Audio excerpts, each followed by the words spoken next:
नमस्कार साथियों, मैं हूं हरनाम सिंह और आप देख रहे हैं दिल्ली क्राइम टाइम्स।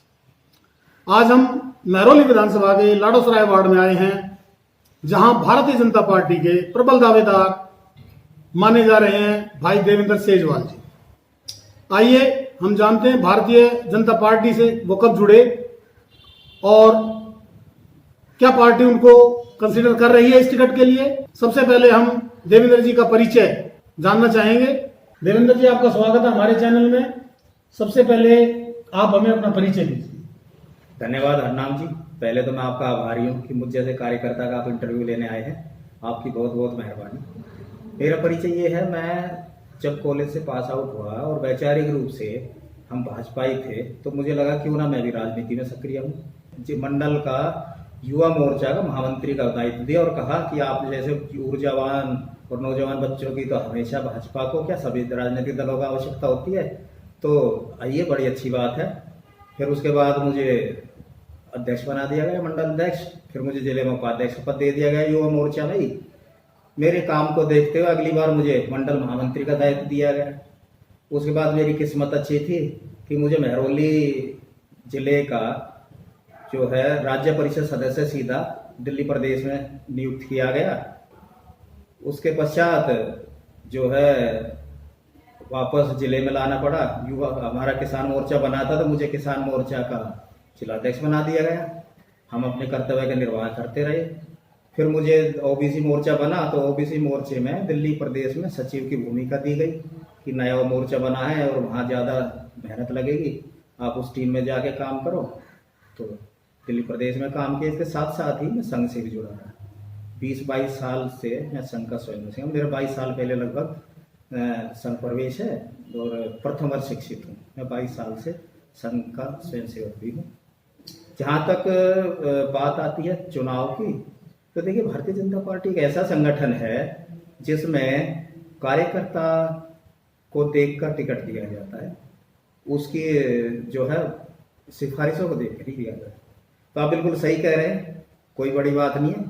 पार्टी को उपयुक्त लगेगा तो मुझ जैसे कार्यकर्ता को बिल्कुल अवसर मिल सकता है, और यदि अवसर मिलेगा तो हम कोई भी जब जैसा अब तक हमने संगठन में अपने दायित्व निभाए हैं, हमें अगर जब पार्टी कार्यकर्ता के रूप में ये बोलती है कि आप जाइए और पार्षद के रूप में काम कीजिए क्षेत्र में, तो यदि मुझे टिकट मिलता है तो पार्टी का धन्यवाद। और अब सीट जिता के, और पार्टी पिछले 10 साल से हमारे वार्ड में नहीं है। पहले कांग्रेस जीत गई थी, इस बार आम आदमी है। अब दोबारा से पार्टी का परचम अपने वार्ड में लहराएंगे। अच्छा, अभी कुछ समय पहले मैंने जिला अध्यक्ष जगमोहन जी का भी इंटरव्यू लिया था, तो उन्होंने कहा था कि पार्टी सिर्फ और सिर्फ कार्यकर्ता को टिकट देगी और उन कार्यकर्ताओं को देगी जो लगातार पार्टी से जुड़े रहे। तो इस विषय में मेरा मानना यह है कि पिछले कई सालों से लगातार, क्योंकि पार्टी की सीट जो है महिला हरिजन थी, या कहिए अनुसूचित SCW अनुसूचित जाति महिला थी, तो जो साधारण वर्ग के कार्यकर्ता हैं, जो सामान्य वर्ग के कार्यकर्ता हैं, वो इस सीट से इधर उधर चले गए। उन्होंने दूसरी जगहों पर काम किया। तो क्या आप लगातार इस सीट से जुड़े रहे? मैं तो अपने ही क्षेत्र में काम कर रहा हूँ, क्योंकि मेरे पास इसके साथ साथ एक सामाजिक दायित्व भी है। हमारी लाडोसराय गांव की जो RWL लाडोसराय ग्राम सांस्कृतिक कल्याण समिति RW जो लाडोसराय, मैं उसका जो है अध्यक्ष हूँ और आज से नहीं 2004 से हूँ। मैं नियमित रूप से, चाहे कोरोना काल रहा हो, उससे पहले का समय रहा हो, चाहे हमारी सीट जनरल रही हो, चाहे लेडीज रही हो या रिजर्व रही हो, हम अपने क्षेत्र में निरंतर कार्य करते रहे हैं और अपनी पार्टी का और समाज का जितना भला हो सके या जितना उसके लिए काम कर सकते हैं, हम उतना काम कर रहे हैं। हमें इससे कोई फर्क नहीं पड़ता कि सीट जनरल थी या रिजर्व थी, टिकट किसको मिल रहा है, कौन चुनाव लड़ रहा है। हाँ, अपेक्षा जरूर रखते हैं कि कार्यकर्ता होने के नाते सबको अपेक्षा होती है कि ना एक दिन शायद उसका भी नंबर आ जाए। आपका जो राजनीतिक जीवन है, यह कितने लंबे समय से चला आ रहा है? अगर आपको सन याद हो तो आप सन बताएं, किस सन में आप जुड़े पार्टी से, संघ से किस सन में जुड़े, किस सन में कौन सा दायित्व आपको दिया गया, अगर आपको याद है तो। हालांकि आपने बता दिया है मैं भारतीय जनता पार्टी से 1994-95 से सक्रिय हूँ अच्छा। और राष्ट्रीय स्वयंसेवक संघ में 99-2000 में मेरा जो है प्रवेश हुआ था। तो इस बीच बहुत चुनाव आए होंगे, जी, तो किन किन चुनावों में आपने जो है सक्रियता के साथ काम किया है? चुनाव तो मैं 1993 में भाई ब्रह्म सिंह जी का चुनाव था, मैं तब से ही सक्रिय रहा हूँ। हर एक चुनाव में मेरी सक्रिय भूमिका रही है, चाहे वो पार्षद का चुनाव हो, विधायक का चुनाव हो या सांसद का चुनाव हो। अच्छा। और हमने हमेशा पार्टी के लिए काम किया है। बूथ के ऊपर, जी, बूथ को मजबूत जैसे करना पार्टी आपकी कहती है, भारतीय जनता पार्टी कहती है कि बूथ को हम मजबूत कर रहे हैं, बिल्कुल। तो इसमें आपकी भूमिका क्या रही है? हम लोग ग्रास रूट जो वर्कर हैं, हमारा तो हमेशा काम ही बूथ पे रहा है, क्षेत्र में रहा है।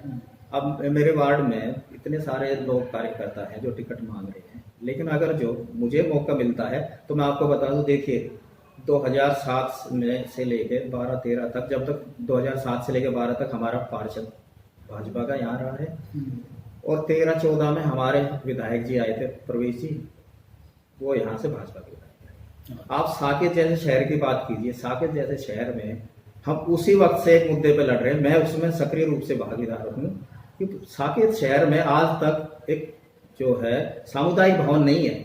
यदि साकेत के शहरी लोगों को भी कोई कार्यक्रम करना होता है तो साकेत कल्चरल क्लब का सहारा लेना पड़ता है, उनके पास ऐसा कोई स्थान नहीं है जिसको सामुदायिक भवन, कम्युनिटी सेंटर बोल सके।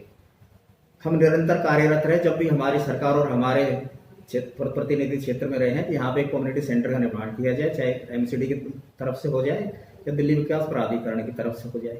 अच्छा, पिछला जो 5 साल का कार्यकाल आम आदमी पार्टी का आपके क्षेत्र में रहा, उससे आप संतुष्ट हैं या उसमें कुछ कमियां आप देखते हैं, तो वो किस प्रकार की कमियां? देखिए, मैं अपने दृष्टिकोण से देखूं तो कमियां ही कमियां हैं। आम आदमी पार्टी का जनाधिकार जो है, लोग ये कहते हैं कि उसका जो ना पिछड़े और अति पिछड़े बहुत अच्छी पकड़ है। मैं आपको कुसुमपुर पहाड़ी का उदाहरण दे देता हूँ। कुसुमपुर पहाड़ी या कुसुमपुर गांव जो है और मोतीलाल कैंप, ये दो हमारे सेवा बस्तियां हैं। गांव कुसुमपुर तो गांव है और मोतीलाल नेहरू तो सेवा बस्ती है, वो गांव भी नहीं है। और हम जो लोग बड़े बड़े दावे करते हैं कि आम आदमी पार्टी का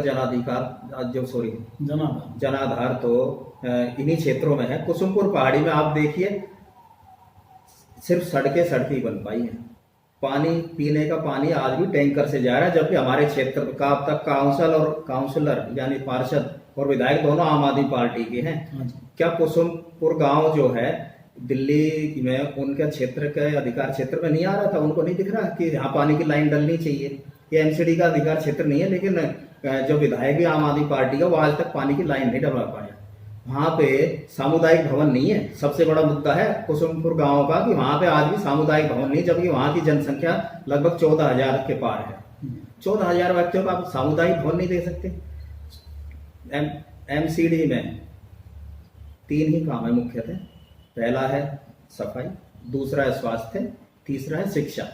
बात स्वास्थ्य की करें, कुसुमपुर पहाड़ी में एक डिस्पेंसरी है और उसकी हालत भी आप जाके देखिए, वहां स्टाफ का भी पूरा नहीं बैठता। आप क्षेत्र में जाके पूछ लीजिए वहां के कुसुमपुर पहाड़ी के व्यक्तियों से जो वहां के निवासी हैं, वो बता देंगे कि कैसा है।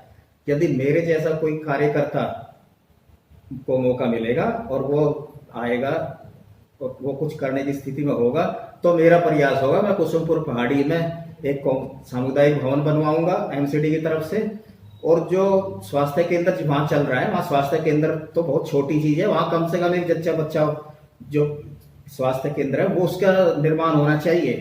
क्योंकि वहां पे जो गांव है वहां पे पिछड़े और अति पिछड़े लोगों की बहुतायत है और उन लोगों को सबसे ज्यादा आवश्यकता होती है स्वास्थ्य में एक अच्छे हॉस्पिटल के, कम से कम जच्चा बच्चा स्वास्थ्य केंद्र बन जाए। क्योंकि वो जच्चा बच्चा स्वास्थ्य केंद्र में व्यक्ति बीमार होने पर नहीं जाता, आवश्यकता पे जाता है, और ये तो जननी है। अच्छा, आपकी पार्टी या आपकी सरकार की ये मुहिम रही है जहाँ झुकी वही मकान, तो कुसुमपुर पहाड़ी जैसे क्षेत्र में जहाँ की झुग्गियाँ हैं वो तकरीबन झुग्गियाँ ही हैं। आपके ही क्षेत्र में बेरसराय के सामने नाले पे भी झुग्गियाँ हैं, उनका नाम तो क्या है मैं नहीं जानता, मोतीलाल जो भी है। तो उनके लिए भविष्य में आप क्या देखते हैं, जहाँ झुकी वही मकान के तहत उनकी कोई मदद आप करेंगे? हम तो मोदी जी के कार्यकर्ता हैं सब। मोदी जी के शब्दों का आप देखिए, संकलन देखिए। जितना काम गरीबों के लिए मोदी जी ने किया है उतना आज तक किसी सरकार ने नहीं किया है। और मोदी जी ने जो वायदा कर रखा है, आज भी योजनाएं चल रही है। और दूसरी बात है कि हो सकता है कुसुमपुर गांव के लोगों को उन योजनाओं का लाभ नहीं मिल रहा है, चाहे वो मकान से संबंधित होंगी या स्वास्थ्य से संबंधित हो या सुरक्षा से संबंधित हो। हम जब आएंगे तो उन योजनाओं का लाभ सबसे पहले कुसुमपुर गांव और मोतीलाल नेहरू कैंप को मिलेगा, हमारे गांव को मिलेगा, कटवारी सराय, लाडो सराय। और मेरे गांव में तो साकेत जैसे शहर में भी जो काम होने चाहिए वो नहीं कर पा रहे हैं। चाहे पार्षद किसी भी पार्टी के रहो, पिछले 10 साल में कांग्रेस या आम आदमी, हमारे पार्षद ने तो काफी प्रयास किए, कुछ आगे भी बढ़ाया। अच्छा, इस क्षेत्र में क्या समस्याएं देखते हैं आप जो कि आम आदमी पार्टी को काम करना चाहिए था और उन्होंने नहीं किया? मैं कुसुमपुर पहाड़ी का जिक्र कर दूंगा। हाँ जी। यही स्थिति जो है मोतीलाल नेहरू कैंप की है, उसमें स्थिति और दयनीय है। वहां पे तो इससे भी कम सुविधाएं हैं। कटवारी सराय में आ जाइए, आप देख लीजिए, वहां भी स्वास्थ्य केंद्र का अभाव है। वहां पे पार्किंग की बड़ी विकट समस्या है। एमसीडी तो आजकल पार्किंग बना के दे रही है। और पिछली पार्षद तो हमारे गांव कटवारी सराय से सब थी, उन्होंने तो शायद मुझे पूरी जानकारी नहीं, लेकिन जहां तक जानकारी, उन्होंने प्रपोजल भी नहीं चला है कटवारी सराय में भी एक पार्किंग बन जाए, जबकि शहरीकृत गांव है। और शहरीकृत गांव में सबसे प्रमुख जो समस्या है उनमें से एक पार्किंग की समस्या है। यही स्थिति मेरे गांव की है। मेरे गांव में भी पार्किंग की बड़ी विकट समस्या है। हम आएंगे तो इन दोनों गांव में पार्किंग के लिए कोई उपयुक्त स्थान देख के सरकार से वहां पे पार्किंग का निर्माण करवाएंगे। साकेत मैंने बता दिया, कम्युनिटी सेंटर की बड़ी प्रॉब्लम है पिछले सालों से, उसको पूरा करवाना है। और बाकी रहे मोतीलाल कैंप और कुसुमपुर गांव, वहां पे तो बहुत काम होने की आवश्यकता है। बेरसराय गांव है, बेरसराय गांव में स्वास्थ्य कम्युनिटी सेंटर भी है और डिस्पेंसरी भी है, लेकिन पार्किंग की प्रॉब्लम वहाँ जैसे लाडो सराय और कटवारी सेम वहाँ है। तो वहाँ भी हमारा अनुरोध होगा सरकार से, कहीं ना कहीं कोई स्थान देखे वहाँ भी पार्किंग बनाई जाए। और मुद्दे आपको बताऊँ, हमारे यहाँ जितने भी स्कूल हैं, 6 स्कूल पढ़ते हैं मेरे वाले में एमसीडी पे। 6 के 6 स्कूल में स्टाफ की शॉर्टेज है। मैं स्टाफ से मेरा मतलब जो है शिक्षक तक का है। शिक्षक की बड़ी कमी है। कंप्यूटर के तो है ही नहीं किसी में। जो वहाँ के प्रिंसिपल्स हैं या बाकी जो टीचर्स हैं वो शिक्षा दे रहे कंप्यूटर की, जबकि आज का जो समय है उसमें कंप्यूटर जो एक आवश्यकता हो गया है। आज के जीवन में फ़ोन और कंप्यूटर कहीं भी जाएंगे तो उसकी ज़रूरत पड़ती है बच्चों को, लेकिन हमारे स्कूलों में शिक्षक नहीं है कंप्यूटर। ऐसे बहुत सारे स्टाफ की कमी है। सारे आप किसी भी स्कूल में पता कर लीजिए। सैनिटरी की बात कर लीजिए, सफाई की। हमारे क्षेत्र में पूरी दिल्ली के मैं नहीं कह सकता, पर पिछले 10 साल से जो पार्षद रहे हैं, मुझे लगता है कि वो सफाई कर्मियों की जो कमी है उसका मुद्दा उन्होंने बढ़ चढ़ के कभी भी सदन में उठाया और कहा हो कि हमें जो है सफाई कर्मियों की बहुत किल्लत है, इनकी संख्या बढ़ाई है। तो जो मूल विषय थे पिछले पार्षद उन पर ध्यान ही नहीं दे रहे थे।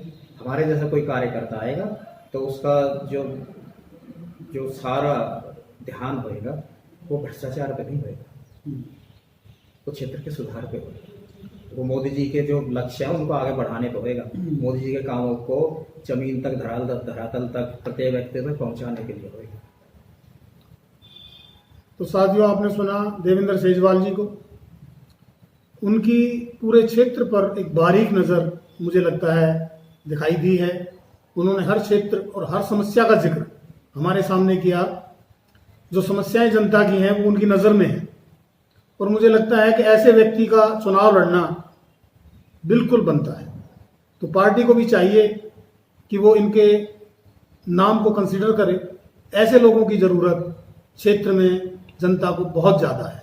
इसके साथ ही मैं अपनी बात को यहीं विराम देते हुए धन्यवाद करता हूं देवेंद्र सेजवाल जी का। धन्यवाद हरनाम जी, और आपके सारे जितने भी आपके चैनल के को देखने वाले हैं सभी को मेरा धन्यवाद, जो मेरे विचार जो है आप तक पहुंच रहे हैं। तो साथियों, इसके साथ ही हम अपनी बात यहीं समाप्त करते हैं। नमस्कार।